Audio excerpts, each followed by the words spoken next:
ताडोब्याचा पहिला दिवस संपला, पण खरी गोष्ट अजून बाकी होती.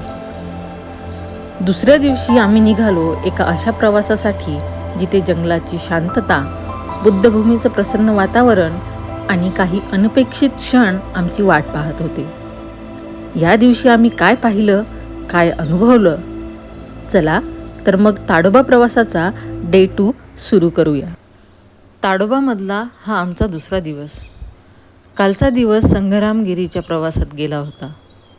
डोंगर चढलो, पायऱ्या चढलो, गुहा पाहिली आणि त्या गुहेमध्ये असलेली बुद्धमूर्तीही पाहिली.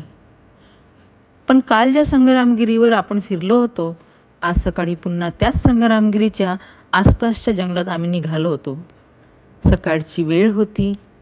आजूबाजूला एकदम शांत वातावरण, ना गाड्यांचा आवाज, ना शहराची लगबग, फक्त झाडामधून येणारा वारा आणि पक्ष्यांची आवाज आणि समोर पसरलेलं संग्रामगिरीचं जंगल.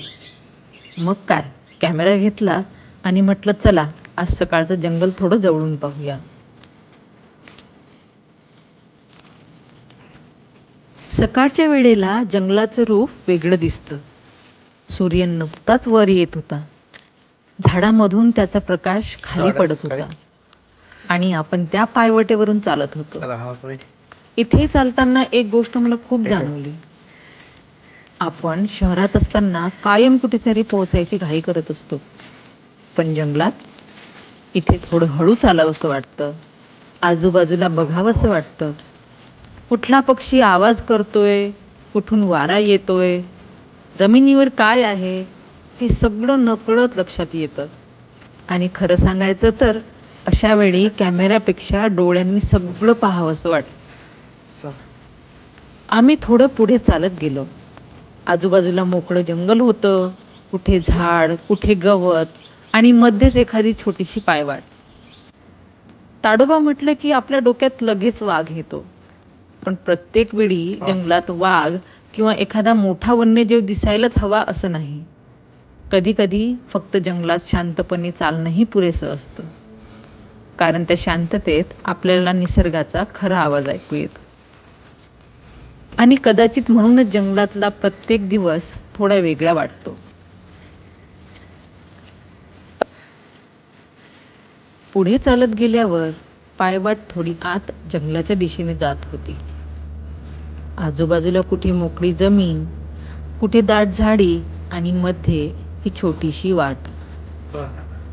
पायी चालत असल्यामुळे एक वेगळीच गोष्ट जाणवते. प्रत्येक पाऊल टाकताना आपण कुठे चाललोय याकडे लक्ष द्यावं लागतं. कधी एखादा दगड, कधी मुळं, तर कधी सुकलेली पानं. ही वाट अगदी साधी आहे, पण याच साधेपणात जंगलाचा अनुभव मिळतो. काही अंतर चालल्यानंतर मागे वळून पाहिलं तर आपण किती आत आलोय हे लक्षात येतं. पायी चालताना कॅमेऱ्यात सगळं टिपणं शक्य होत नाही. काही गोष्टी फक्त समोरून जाताना लक्षात येतात. एखाद्या झाडाचा खोडाचा वेगळा आकार, गवतामध्ये पडलेली पिसं, जमिनीवर पडलेली फळं आणि कधी एखाद्या झाडावर बसलेला पक्षी. याआधी कदाचित या छोट्या गोष्टींकडे आपलं एवढं लक्ष गेलं नसतं. पण जंगलात चालताना नजर आपोआप अशी गोष्टी शोधायला लागते. आणि मग जाणवतं, जंगल म्हणजे फक्त मोठे प्राणी नाहीत, तर इथली प्रत्येक छोटी गोष्ट या संपूर्ण जंगलाचा एक भाग आहे. चालत असताना एका ठिकाणी आम्हाला समोरचा एक छोटासा जीव दिसला. ससोबा. तो आपल्याकडेच पाहत होता आणि आपण त्याच्याकडे. कॅमेऱ्याकडेपर्यंत ससोबा पुढे निघून पण गेला. क्लिअर विजन असते आणि काही क्षणातच नजरेआड झाला. सगळं इतकं पटकन घडलं की नीट व्हिडिओही करता आला नाही. पण खरं सांगायचं तर अशा काही भेटी कॅमेऱ्यात कैद होत नाहीत. त्या फक्त आठवणीतच राहतात. आणि कदाचित याच गोष्टीमुळे जंगलात प्रत्येक पाऊल थोडं एक्साइटिंग वाटतं. आता चालता चालता पायवाट हळूहळू पुन्हा मोकळ्या भागाकडे येत होती. मागे वळून पाहिलं तर काही वेळापूर्वी आपण ज्या जंगलातून आलो तो संपूर्ण रस्ता मागे पडला होता. सुरुवातीला हा फक्त एक छोटासा ट्रेल वाटत होता, पण काही वेळ पायी चालल्यानंतर तो एक अनुभव बनला. इथे कोणतीही मोठी ॲडव्हेंचर घडली नाही, कुठलाही मोठा वाईल्ड लाईफ मुवमेंट मिळाला नाही, पण तरीही हा ट्रेल लक्षात राहणार आहे. इथे बघा आपल्याला वाघोबाच्या पायांचे ठसे दिसत आहेत, म्हणजे वाघ इथे आला होता. परत आल्यानंतर ठरलं आज भंतेसाठी जेवण बनवायचं. आता जंगलातून फिरून आलेले आणि लगेच स्वयंपाकघरात. पण खरं सांगायचं तर थकवा असूनही ते करावंसं वाटत होतं. स्वयंपाकघर अगदी साधं होतं, मोठ्या मोठ्या सुविधा नाहीत, पण आपल्याला जे करायचं होतं त्यासाठी ते पुरेसं होतं. भाजी काढली, साहित्य तयार केलं आणि मग झाली सुरू स्वयंपाकाची तयारी. सगळ्यात आधी भाजी कापायला सुरुवात केली. मी भाजी तयार करत होती आणि बाकीचं साहित्यही. आणि हळूहळू स्वयंपाकघरात एक वेगळीच लगबग सुरू झाली. इथे एक गोष्ट सांगावीशी वाटते. आपण रोज घरी जेवण बनवतो, पण जेव्हा आपण कोणासाठी तरी मनापासून जेवण बनवतो तेव्हा तीच गोष्ट थोडी वेगळी वाटते. आजही तसंच होतं. काय बनवायचं, किती बनवायचं हे सगळं करताना एकच विचार होता, भंतेसाठी चांगलं भोजन तयार झालं पाहिजे. आणि हळूहळू सगळं तयार होत गेलं. एकीकडे भाजी तयार होत होती, दुसरीकडे बाकीचं भोजन. स्वयंपाकघरातला सुगंध पूर्ण वातावरणात पसरला होता. आणि इतका वेळ जंगलात फिरल्यानंतर आता स्वतःच्या हातानं बनवलेलं भोजन समोर तयार होताना पाहणं खरंच छान वाटत होतं. यात काही मोठं किंवा विशेष असं कदाचित दिसणार नाही, पण त्या क्षणी आम्हाला मात्र खूप समाधान मिळत होतं. कारण शेवटी आपण कोणासाठी तरी काहीतरी करत होतो. भाजीची तयारी झाल्यानंतर मी स्वयंपाकाला सुरुवात केली. सगळं साहित्य एक एक करून तयार करून घेतलं आणि मग भाजी बनवायला घेतली. फोडणीचा सुगंध आणि गरमागरम भाजीचा वास स्वयंपाकघरात एकदम घरच्यासारखं वातावरण झालं होतं. भाजी शिजत असतानाच मी पोळ्यासाठी पीठ भिजवलं. पीठ व्यवस्थित मळून घेतलं आणि त्याचे छोटे छोटे गोळे केले. त्यानंतर पोळ्या लाटायला सुरुवात केली. एक पोळी लाटायची, तव्यावर टाकायची आणि ती छान भाजून झाली की पुढची पोळी. असं करता करता पोळ्यांचा ढीग तयार होत गेला. स्वयंपाक करताना एक गोष्ट मात्र जाणवत होती. आपण घरी जेवण बनवतो तेव्हा ते रोजचंच काम वाटतं, पण आजचं जेवण बनवताना मनात वेगळीच भावना होती. कारण हे भोजन भंतेंसाठी तयार होत होतं. जेवण तयार झालं. आता ते भंतेंसाठी वाढायला सुरुवात केली. आपण कोणाला जेवण वाढतो तेव्हा ती फक्त एक प्लेट नसते, त्यामध्ये आपला वेळ असतो, आपली मेहनत असते आणि सगळ्यात महत्त्वाचं म्हणजे आपली भावना असते. आज आम्हाला तेच जाणवत होतं. भंतेसाठी भोजन वाढताना मनात एक वेगळं समाधान होतं. आणि आजचा दिवस अशा साध्या पण मनाला भिडणाऱ्या अनुभवात बदलत गेला. आता सगळे एकत्र बसलो. त्या क्षणी वातावरण एकदम शांत झालं. काही वेळापूर्वी स्वयंपाकघरात सुरू असलेली लगबग आणि आता सगळीकडे शांतता. त्या क्षणी मला एक गोष्ट जाणवली. आपण आयुष्यात कितीही मोठ्या गोष्टी मिळवल्या तरी मनाला समाधान देणारे क्षण अनेकदा असेच छोटे असतात. एखाद्यासाठी स्वयंपाक करणं, प्रेमाने जेवण वाढणं आणि त्यानंतर सगळ्यांसोबत शांतपणे बसणं, यासाठी फार काही लागत नाही. फक्त मनापासून सर्व करावं लागतं.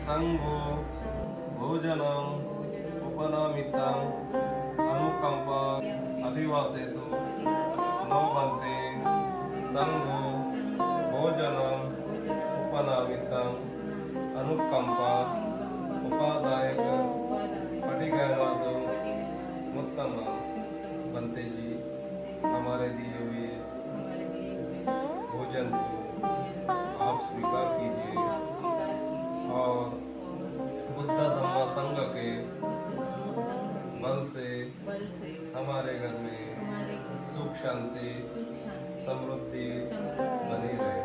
साधु साधु. वंदन करते हैं.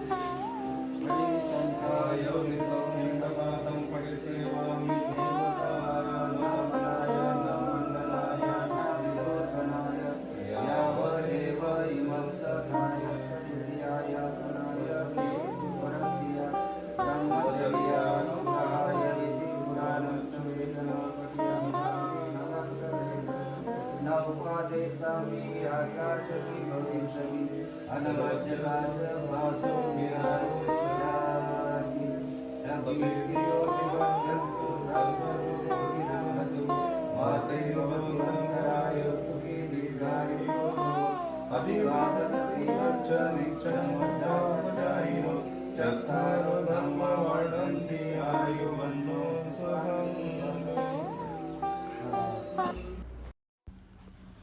मागचा दिवस ॲडव्हेंचरने भरलेला होता. डोंगर, पायऱ्या, गुहा, बुद्धमूर्ती, सगळं काही वेगळं. पण आजचा दिवस थोडा शांत होता. सकाळी जंगलात फिरलो आणि नंतर भंतेसाठी भोजन बनवलं. आणि मला वाटलं याच पुढे हा दिवस अजून खास झाला. कारण प्रवास म्हणजे फक्त नवीन ठिकाण पाहणं नाही. कधीकधी प्रवासात आपण एखाद्या ठिकाणासाठी, एखाद्या व्यक्तीसाठी काहीतरी करूनही जातो. मनात राहिलेला क्षण. ताडोबात आलो होतो जंगल पाहण्यासाठी. पण या 2 दिवसात जाणवलं की इथं फक्त जंगलच नाही, इथं अनुभव आहेत, लोक आहेत, शांतता आहे आणि स्वतःला थोडा वेळ देण्याची संधीसुद्धा आहे. काल संग्रामगिरीने आम्हाला वेगळा अनुभव दिला. आज सकाळच्या जंगलाने मन शांत केलं आणि भंतेसाठी केलेल्या या छोटेसे सेवेने मनाला समाधान दिलं. कदाचित म्हणूनच काही प्रवास संपल्यानंतरही मनात राहतात. आणि अशा प्रकारे ताडोबामधला आमचा दुसरा दिवस पुढे जात होता. सकाळची जंगल भटकंती, निसर्गाचा अनुभव आणि त्यानंतर भंतेसाठी स्वतःच्या हाताने केलेलं भोजन. कधीकधी आपल्याला वाटतं की प्रवासात काहीतरी मोठं घडलं पाहिजे, काहीतरी एक्स्ट्रा ऑर्डिनरी पाहायला मिळालं पाहिजे. पण खरं सांगायचं तर अशा छोट्या छोट्या क्षणांमधून प्रवास सुंदर बनतो. हा होता आमचा ताडोबा डे 2. पुढे या प्रवासात अजून काय काय अनुभवायला मिळालं ते पुढच्या भागात पाहूया. तोपर्यंत निसर्गाचा आनंद घ्या, निसर्ग जपा आणि शक्य असेल तिथे काहीतरी चांगलं करून पुढे चला. डोंगरावरचा ट्रेल पूर्ण करून खाली उतरल्यानंतर आम्ही तपोवन बुद्धभूमीला आलो. इथे येताच सर्वात आधी लक्ष वेधून घेतात त्या शांत आणि प्रसन्न बुद्धमूर्ती. निसर्गाच्या सान्निध्यात असलेल्या या मूर्ती पाहताना काही क्षण थांबून फक्त ते वातावरण अनुभवावंसं वाटतं. आजूबाजूला हिरवळ, झाडांची सावली आणि समोर शांतपणे विराजमान असलेला बुद्धमूर्ती. जंगलातला थरार अनुभवून आल्यानंतर इथली ही शांतता मनाला खूप छान वाटली. थोडं पुढे गेल्यावर वेगवेगळ्या स्वरूपातील बुद्धमूर्ती आणि सुंदर परिसर पाहायला मिळाला. प्रत्येक ठिकाणी काहीतरी वेगळं जाणवत होतं.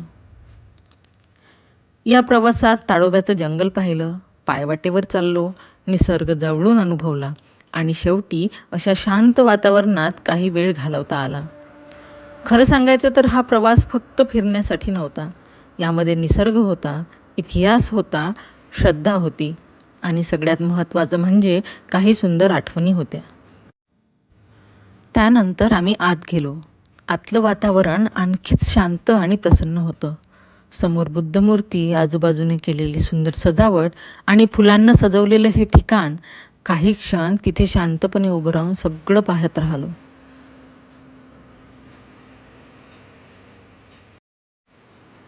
आणि शेवटी आमच्या गाईडच्या नजरेला वाघ दिसला होता. आम्हाला तो प्रत्यक्ष पाहता आला नाही, पण गाईडने कॅमेऱ्यात टिपलेला हा क्षण तुम्हाला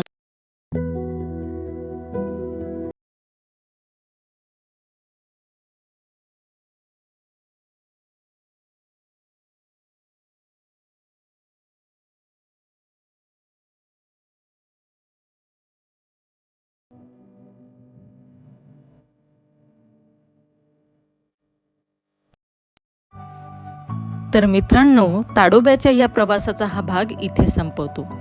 तुम्हाला हा प्रवास आवडला असेल तर व्हिडिओला लाईक नक्की करा, आपल्या मित्रपरिवारासोबत शेअर करा आणि चॅनल सबस्क्राईब करायला विसरू नका. पुन्हा भेटूया अशाच एका नव्या ठिकाणी नवीन अनुभवासोबत.